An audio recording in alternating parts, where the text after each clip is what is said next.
Ya, terima kasih Anda bersama kami di Halo Indonesia. Kita akan melanjutkan perbincangan seputar sistem transportasi terintegrasi di DKI Jakarta. Bang Tigor masih bersama kita Bang di Halo Indonesia. Ya, ya, masih Iya, Vince. Bang melanjutkan yang tadi Bang, Pemprov DKI Jakarta mengklaim bahwa ternyata sistem terintegrasi transportasi di DKI Jakarta mampu mengeluarkan DKI Jakarta dari cap 10 kota termacet di dunia. Nah ini bagaimana Bang, menurut Abang? Ya, itu tahun berapa, Vince? Tahun 2020 Bang? Aduh, tahun 2020 tuh kita masih banyak kerja di rumah, Vince. Lebih parah dari tahun ini gitu loh. Ya, bisa lihat lagi secara metodologis gitu ya. Itu tanggal berapa waktunya dia buat survei tersebut gitu ya oleh Tom itu ya. Nah, jadi itu harus dilihat betul gitu loh. Mhm, Saya nggak yakin betul bahwa itu benar gitu loh. Nah, sekarang kalau misalnya kita mau objektif, bikin mhm, situasinya juga lebih objektif. Ya, artinya situasi surveinya itu dibuat semua mewakili situasi yang ada gitu. Situasi pandemi, mhm. situasi tidak pandemi, ya itu harus dilihat atau situasi normal. Misalnya kalau survei itu hari itu ada 7 gitu ya, Mhm. harus dilakukan di 7 hari itu Baik, gitu, baru lebih objektif gitu loh. berarti menurut Itu. Abang sistem transportasi terintegrasi ini yang diluncurkan oleh DKI Jakarta belum terlihat hasilnya. Nah, memang sebenarnya kita masyarakat DKI Jakarta Bang, memang penurunan level 3 ini kita juga melihat bahwa relaksasi membuat masyarakat banyak yang menggunakan transportasi pribadi. Nah, ini bagaimana Bang? Ya, Berarti sebenarnya sistem transportasi terintegrasi ini belum mampu memantik masyarakat untuk mau menggunakan moda transportasi di DKI Jakarta.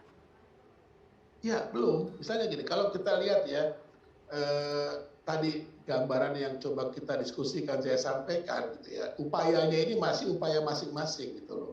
Mhm, Ya, antara pemerintah pusat dengan pemerintah daerah Jakarta. Peningkatan yang lebih banyak dilakukan oleh pemerintah pusat, ya perbaikan fasilitas segala macam.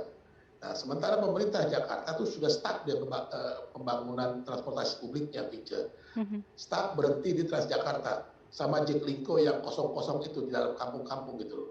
Padahal mmm, itu dibayar mahal, mhm, mhm, ya 1 juta loh per angkot dibayar sewa layanannya loh per hari. mhm, Bayangin. Padahal kalau kita lihat, ya itu kosong tuh angkotnya. mhm, Artinya apa? Dia tidak membangun sarana layanannya sesuai dengan kebutuhan. Gitu, hanya ada gitu loh. Mondar-mandir aja angkot, tapi dia membuang duit. Jadi mhm, dia stuck. Tapi kalau kita pemerintah pusat keinginan untuk membangun sarana fasilitas sarana layanan transportasi publik masalnya itu lebih kencang. Ya, mhm, coba aja tadi stasiun Tebet, stasiun Manggarai gitu ya, itu banyak sekali. Kalau kita lihat sekarang stasiun-stasiun tadi saya sudah bilang bagus-bagus. Nah, coba bandingkan dengan halte-halte Transjakarta, dia stuck, nggak ada tuh, coba lihat aja. oke. Itu. Nah, Bang, jadi lalu Bang nggak solusinya bisa apa Bang? gitu loh. Karena kan juga kan ada ganjil genap, ada juga nanti akan jalan berbayar, jalur berbayar. Ini bagaimana Bang? Apakah itu juga kemudian tetap dilakukan agar transportasi kita juga yang tadi macet itu bisa teratasi persoalannya Bang? Ya, itu bisa saja. Jadi gini, ganjil genap gitu ya, terus juga jalan berbayar seperti electronic road pricing itu ERP, itu adalah untuk mengendalikan supaya warga itu tidak mudah menggunakan kendaraan pribadi, sehingga dia berpindah ya, didorong berpindah kepada penggunaan transportasi publik massal gitu loh. Nah, tapi ketika dia didorong, dikendalikan, dibatasi menggunakan kendaraan pribadinya, sarana layanan transportasi publik massalnya sudah bagus belum? Sudah integratif dengan baik belum? Itu juga yang harus diperhatikan, harus dibangun.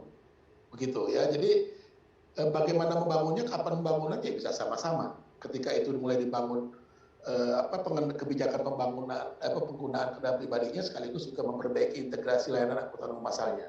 Mhm, mhm, Begitu. Ya nggak ada masalah mhm, ya. Itu kebijakan, itu kan strategi-strategi bagaimana meminimalisir kita warga ini tidak mudah menggunakan kendaraan pribadi. Tapi ketika dikendalikan, dibatasi penggunaan kendaraan pribadinya harus ada alternatif kan gitu. Ya, ini yang harus diperhatikan betul. Ini kan ini teori lama, pull and push gitu ya mhm. dalam sistem transportasi. Nggak ada masalah gitu. Tapi yang masalah ketika kebijakan itu mau diimplementasikan, ada faktor sosial, ada faktor ekonomi, ada faktor politik di dalamnya yang harus diperhatikan gitu. Baik. Lalu Bang, tadi kan saya mencatat Abang bilang katanya persoalan terintegrasi ini masih ada persoalan jadwal, persoalan tarif. Lalu bagaimana juga dengan persoalan mungkin memberikan layanan diskon saat-saat nanti ada satu tarif Bang, ada potongan harga sehingga setiap masyarakat yang sudah punya jalur harian mungkin bisa mendapatkan potongan harga seperti yang ada di London atau Singapura begitu Bang. Bagaimana menurut Oh Abang? iya, setuju saya di Eropa. Ya, jadi itu bisa. Jadi ada kalau dia sudah rute tetap ya gitu seperti kita gitu Mhm, ya. Mau ke kantor kan tiap hari itu ada diskon-diskon, insentif gitu ya. mhm. Tambahan dari insentif yang ada diskon gitu Mhm. kok. Murah Menurut misalnya Abang itu cukup menarik, Bang, langganan. untuk Cukup masyarakat mau menarik berpindah iya, ke moda berlangganan transportasi? seminggu, sebulan, bahkan 6 bulan, 6 tahun kalau di Roma tuh sampai setahun dia bisa.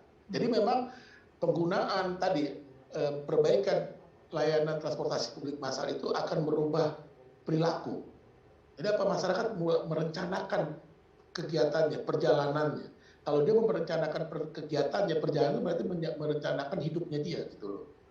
Nah, jadi menjalankan hidupnya ini juga harusnya difasilitasi oleh negara dalam hal ini gitu loh, ya. Nah, jadi kalau kita lihat ya kayak gitu harusnya. mhm, Dan dia sudah membantu kan. Coba bayangin kalau semua orang pakai kendaraan pribadi di Jakarta, macet, boros ya nggak? mhm, Boros bensin, boros waktu, ya. Polusi udaranya tinggi, itu karbonnya tinggi gitu. Siapa yang rugi? Masyarakatnya juga, negara ini juga, bangsa ini juga gitu loh. mhm. Makanya upaya-upaya masyarakat mau berpindah ke angkutan umum massal itu harus difasilitasi dengan baik oleh pemerintah dan juga dia diberi insentif insentif sehingga mereka lebih tertarik lagi. Nah ini yang belum ada juga kan di Jakarta kan, Mhm. gitu loh. Ya makanya kenapa? Karena belum ada satu manajemen integratif yang Mhm. melayani, nggak mungkin. Misalnya kayak dulu kereta api ada ya dominan. Misalnya dulu zaman-zaman tahun-tahun 90-an tuh kalau ada kartu langganan kereta api Mhm. KRL, Iya. Vince, abodemen namanya. Ya, tapi karena manajemennya kurang bagus, tapi upaya itu udah bagus. Jadi kalau sebulan dia hanya membayar 50% dia tarifnya. Misalnya dia pengeluarannya sebulan rutenya 60.000 gitu. Dia beli tiket langganannya sebulan 30.000. Mhm. Nah, ini kan juga lebih bagus. Karena memang kereta api yang memanage sendiri untuk kereta api sendiri. Nah, sekarang kan tidak bisa bicara hanya untuk kereta sendiri, harus integrasi tadi kan. Nah, tiket-tiket itu yang harusnya juga dibangun satu manajemen layanan. Begitu. Bang, bagaimana juga dengan masyarakat di luar DKI Jakarta yang memang ingin memang beraktivitas di DKI Jakarta setiap hari. Nah, apalagi yang perlu ditambah buat mereka bagi masyarakat yang tinggal hidup di kota-kota penyangga? Ya, untuk kawasan-kawasan yang ada di sekitar Jakarta ini atau istilahnya wilayah ini kan Jakarta dan sekitarnya Jabodetabek itu wilayah satu ya. Nah, jadi sistem layanan transportasi publiknya juga sudah diatur oleh pemerintah pusat sebetulnya. Ada namanya BPTJ, Badan Layanan Transportasi Jabodetabek. Jadi Mhm. semua kebijakan membangun layanan transportasi publik di Jabodetabek, Jakarta dan sekitarnya itu harus melalui kebijakan bersama BPTJ ini, Vince. Mhm. Nah, tapi kalau kita Baik. lihat nih, ya pemerintah-pemerintah daerah nih Mhm. seringkali jalan sendiri-sendiri. Iya. Gitu loh. Ini masalah tadi, ada masalah ekonomi, ada masalah politik, ada masalah sosial di dalam membuat kebijakan transportasi ini gitu. Ini nggak satu gitu loh. Mhm. Nah, kembali saya katakan tadi, ini harus ada satu perusahaan bersama yang difasilitasi oleh pemerintah, dibangun oleh pemerintah, misalnya dibangun oleh BPTJ untuk menaungi semua, memanage semua layanan transportasi publik di Baik. Jabodetabek. Baik. Sehingga orang-orang yang ada di sekitar kota Jakarta dia akan menikmati layanan yang baik samanya dengan Mhm. Jakarta ketika dia masuk Jakarta gitu loh. Misalnya kalau saya lagi di Bogor nih, Vince ya, Mhm. dari tempat saya itu bisa 1,5 jam ke stasiun Bogor, bayangin. Hmm. Karena angkotnya Baik. harus pindah 2-3 kali. Baik. Nah, parah kan? Jakarta udah parah nih. Di Bogor tuh, Kabupaten Bogor lebih parah lagi tuh, Vince. Mhm. Padahal saya harus bekerja di Jakarta kan gitu ya. Mhm. Nah, Baik. kalau ini bisa dibuat dengan satu layanan, ini kan cantik mainnya. Bukan hanya berpikir Jakarta, nggak bisa. Karena Jakarta ini hidup juga dari orang-orang di luar kota Jakarta. Baik. Iya.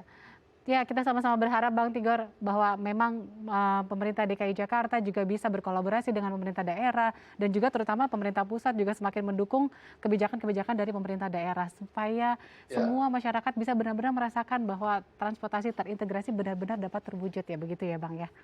betul. Jadi Ya, memang harus satu. Jadi di badannya juga ada kebijakan-kebijakan yang lain. ya, Tadi yang kita lupa diskusikan adalah efisiensi manajemen parkir di efisiensi Jakarta. manajemen. Ya, jadi supaya orang nggak mudah menggunakan kendaraan pribadi, selain disediakan layanan angkutan umum asal yang akses, tadi aman, nyaman, sehat, orang juga dibatasi, dibuat Baik, efisien baik. parkirnya. Jadi jangan seperti sekarang, parkir itu nggak diatur dengan baik ya, Ya, sehingga itu orang jadi gampang PR. aja pakai kendaraan pribadi gitu. Baik. Terima kasih Bang Tigor atas input dan juga saran-sarannya kepada DAI TV saat ini. Semoga juga pemerintah DKI Jakarta dan juga masyarakat juga semakin terdorong ya untuk bisa menikmati transportasi umum di DKI Jakarta. Terima kasih Bang Tigor. Ya, Salam sehat Bang semoga. Tigor. Terima kasih Selamat Vince, beraktivitas terima kasih Bang. buat TV, Ya, sama-sama. pemirsa jangan kemana-mana, tetap bersama kami di Halo Indonesia.